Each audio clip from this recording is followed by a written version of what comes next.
A gente teve mais de 30 mil mortes, né, no Brasil em 2023 por acidente de trânsito. De acordo com a Organização Mundial da Saúde, a OMS, mais de 1 milhão e 200 pessoas morrem anualmente em acidentes de trânsito, com muitas sofrendo as lesões não fatais que podem levar a deficiências de longo prazo.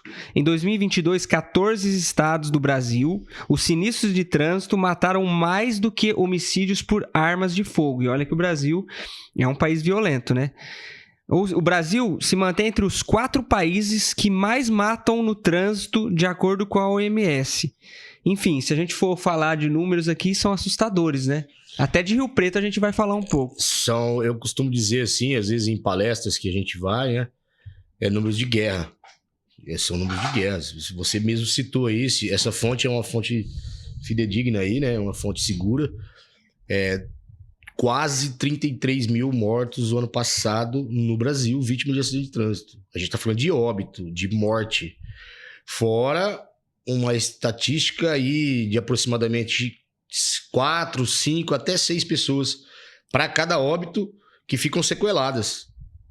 E às vezes com sequelas irreversíveis, com invalidez permanente. Fora os outros casos que são graves, mas não são casos de invalidez. Às vezes uma invalidez temporária por um período, depois a pessoa volta, retorna ao cotidiano, e às vezes não chega nem a invalidez, mas fica aí um bom tempo, né?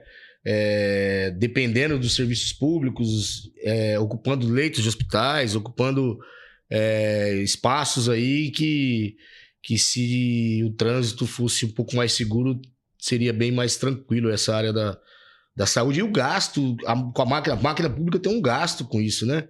Perfeito. É uma coisa muito absurda, número de guerra, 33 mil mortos só no Brasil. E no mundo aí, mais de 1 milhão e 200 mil pessoas aí. Eu ia falar disso, você falou do gasto, assim, vamos pensar no prejuízo que é quando o trânsito não é seguro.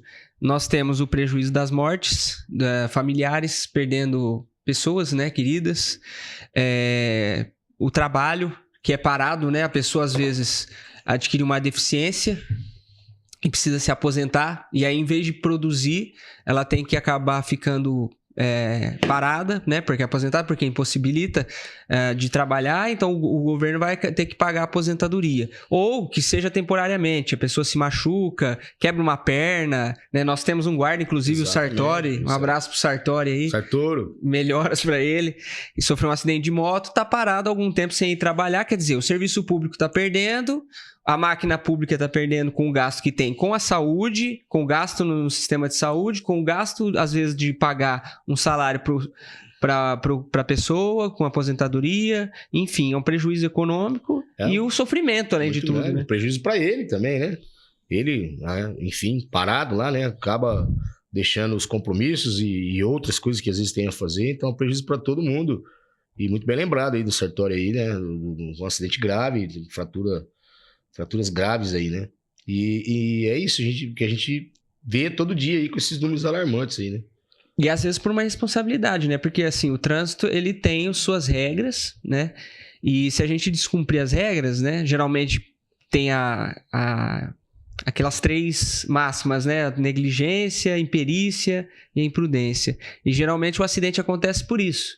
A pessoa tá correndo demais, acaba se acidentando. Tá falando no celular, acaba se acidentando, né? Enfim, nunca é assim, totalmente ao acaso um acidente, né? Raras as vezes, né? Vou te falar assim, uma estatística que a gente tem aí, de fontes seguras também, mais de 90% dos acidentes são causadas por falhas humanas, por essas 3 situações que você disse aí: imperícia, imprudência e negligência. E a maior parte desses mais de 90%, 92% e qualquer coisa, falha humana.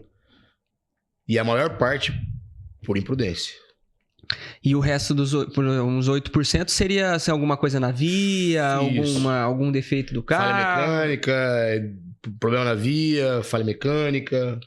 Esse restinho que sobra aí é a parte que não é um erro humano, não é uma imprudência, não é uma negligência, uma imperícia. Se a gente diminuísse pelo menos 90% da falha humana, nunca vai acontecer, mas vamos supor que diminuísse 70%, 50%, quantas vidas, né? 50% já reduziria bastante esse número final aí, né? De mais de 32 mil mortes aí.